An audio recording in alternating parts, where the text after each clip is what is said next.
Hello and welcome to episode 22 of the Daily Sales Message, where each and every day, for at least the past 22 days now, we provide you with a piece of simple, actionable advice that's going to help you to improve your sales performance and feel more confident too. If you're new here, my name is James Newell. I teach people how to sell for a living. I take a two-pronged approach. The first is creating a clear sales message so people know exactly what it is you're trying to sell to them. And the second part of that is developing what I call selling confidence. That's the behavioral side of things where you feel comfortable and relaxed in the selling situation, not nervous. In today's episode of the Daily Sales Message, we are looking at something which I recommend to all of my clients and students, pretty much anybody that will listen to me, to be honest with you. And it plays a huge part in what I call sounding like you know what you're talking about. Sounds flippant, doesn't it? But when somebody's going to buy from you, particularly if you're a coach, a consultant, you're selling services, you're thinking, you've got to sound like you know what you're talking about.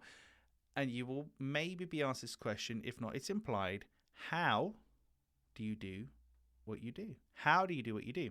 So first of all, having a process of working, a step-by-step or a hierarchical pyramid, whatever it happens to look like, but you need some kind of detailed process of working which you can remember off the top of your head, and you can say, okay, it's a 3-step process. This is how we do it. We start with that, we do that, and then we do that.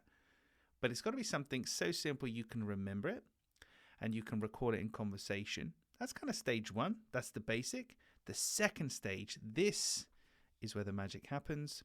You give it a name.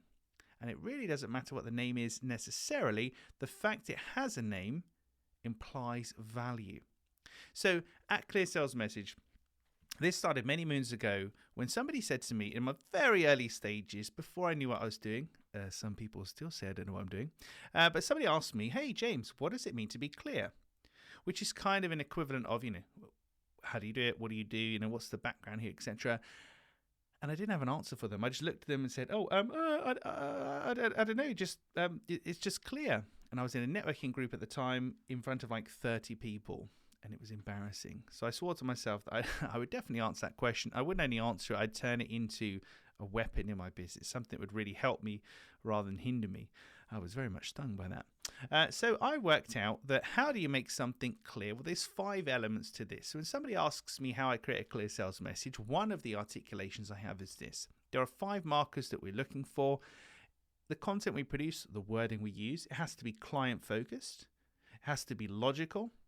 Has to be engaging, has to be accurate, has to be results driven. Those are the 5 markers we're looking for. And if you're paying attention there, it doesn't have to do this in the name of your methodology, but if you're paying attention there, client focused, logical, engaging, accurate, results driven, CLEAR, it spells the word clear. It helps me to remember in conversation to say it. When I reel that off, without notes or preparation, you should get the sense that I know what I'm talking about, and I just call it my clear methodology. So I've given it a name. So the moral of the story for today, children, is to make sure that you have an articulation for how you do what you do. Have a diagram if possible, but it has to be so simple that you can remember it if you're in like a coffee shop having a chat, or you can scribble it on a napkin if you're trying to visualize it for somebody. So articulate it, visualize it, and then name it. And the name doesn't really matter necessarily, but the fact that it has a name implies value. That's where the magic happens. Well, that's it for another episode of the Daily Sales Message. Hope you enjoyed that one. Tomorrow, we are going to be talking about defining the problems that you solve. This is another part in this kind of mini series, I suppose, on sounding like you know what you talk about, because being able to define the problems that you solve can make a huge difference. Tune in tomorrow. I'll talk you through that in a little more detail. Thanks for listening. If you aren't already subscribed, then please hit that button. And if you'd like to connect with me on LinkedIn, shoot me a DM, connect, say hello. You'll find me there, James Newell, Clear Sales Message. That's it for today. I'll see you tomorrow for another edition of the Daily Sales Message.